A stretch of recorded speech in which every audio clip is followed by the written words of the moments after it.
स्वच्छता अभियान केलं, काय कशाने?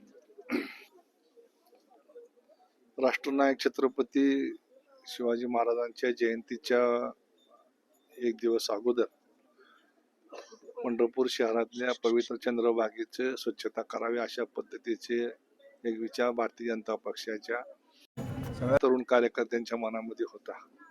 बरेच दिवस झाले चंद्रभागेची स्वच्छता झाली नव्हती, त्यामुळे आज भारतीय जनता पक्ष, इथले नगरपालिकेचे काही स्थानिक कर्मचारी, विविध संस्था, Uma college, urban bank, Vitthal योग संस्था, अशा अनेक संस्थांच्या माध्यमातून या ठिकाणी आज चंद्रभागे स्वच्छता करण्याचं होतं. त्याप्रमाणे आज सगळे इथे स्वच्छता केलेली आहे. किती लोकांनी सहभाग घेतला?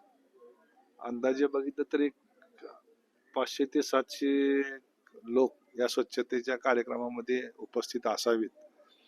तर संख्या काय एक्झॅक्ट आम्ही मोजली नाही, परंतु प्रत्येकाला टार्गेट दिले होते, प्रत्येकाला जागा वाटून दिली होती, त्या पद्धतीने त्यांनी ती स्वच्छता केली आहे. आपल्याला माहित आहे की छत्रपती शिवाजी महाराजांनी आपल्या आयुष्यामध्ये शत्रूबरोबर लढाया केल्या. मग मुघल असतील, आदिलशाह असतील,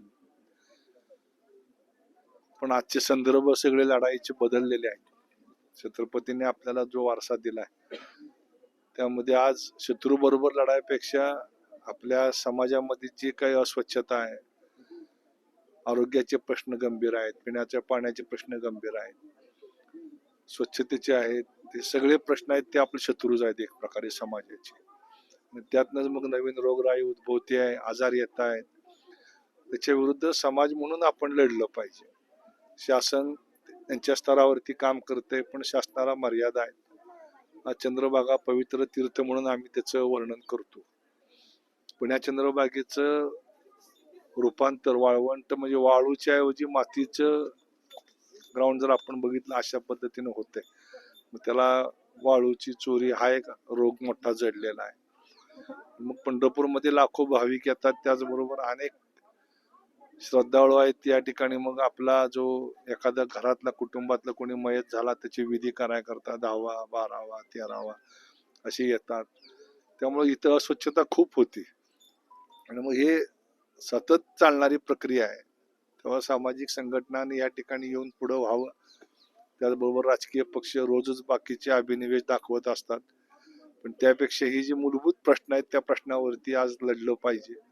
70 वर्ष झाली तरी आम्ही अजून समाजाला चांगलं पाणी देऊ शकत नाही, चांगली हवा देऊ शकत नाही, चांगलं आरोग्य देऊ शकत नाही. ही सगळ्याच दृष्टीने शोकांतिक आहे. त्यामुळे पुढच्या पिढीच्या हातामध्ये आम्ही कसा भारत देणार आहे. नुसतं आम्ही विकसित भारत म्हणतोय, पण अजून बघितलं तर अजून लोकांमध्ये स्वच्छतेबद्दलचं अज्ञान आहे, ट्रॅफिक बद्दलचा सेन्स कमी आहे. असे अनेक प्रश्न आहेत की जे प्रश्न काही शासन सोडवू शकणार नाही. त्याकरता समाजानेच पुढे आलं पाहिजे आणि त्याच भूमिकेतनं भाजपच्या नेतृत्वाखाली हे अभियान आहे.